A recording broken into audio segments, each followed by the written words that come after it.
Basi mugithi wa mucemanio ya uregani wa thirikari ya Kenya Kwanza wanjiriirie itura-ini ria Mai Mahiu gicigo-ini mbunge kia Naivasha. Senator John Neville. Mutongoria wa kiama kia DCP Rigathi wa Gachagua akihura cabi ya micemanio ya uteti gwa thikũ 2 kaunti-ini ya Naikuru. Kioneki kinene ari kuha muingi kunyita mbaru mwaho wao mwerekera-ini wa ithurano cia mwaka twerekeire. Nakuru tumekuja kuanza safari ya kupeleka Kasongo nyumbani.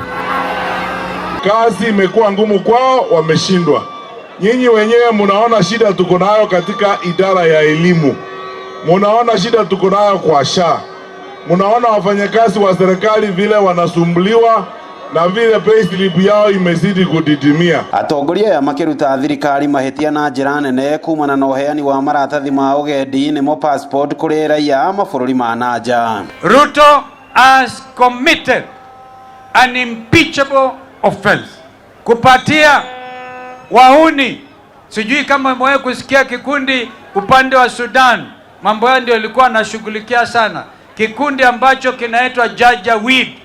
Vile Kasongo umeuza passport za Wakenya na IDs kwa wale wakora kutoka South Sudan, ndio waje huku walete mambo ya terrorism. Oho atongoria aya ni magithitie kiene miario ya President Ruto ya muthenya wa ira egie kumwenyenyia kuma giti-ini makiuga ngwataniro yao icogeirwo ni thirikari nyene kuhihinya muingi kiwonjoria na kuremwo ni gutungata. Tuwezi kukubali Kenya iharibiwe. Tunahakikisha wananchi wetu we shall return the integrity of the nation state. Sisi wote hasa vijana, kwa sababu hii ndio namba kubwa naona ya wale wako hapa, tafadhali tuchukue kura, tujisajili, tuwe tayari kuhakikisha kwamba tumepiga kura kubadilisha uongozi wa nchi yetu. Wasijutishie na msinunue uoga, hata wakiwapea bure msichukue.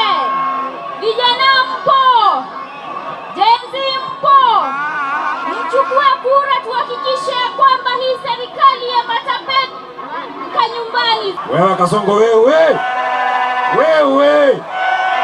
Ngiribotera Inooro TV kuma mucine wa Naikuru. Ritwa riakwa ni Robert wa Maina. Usilete mchezo katika mkutano.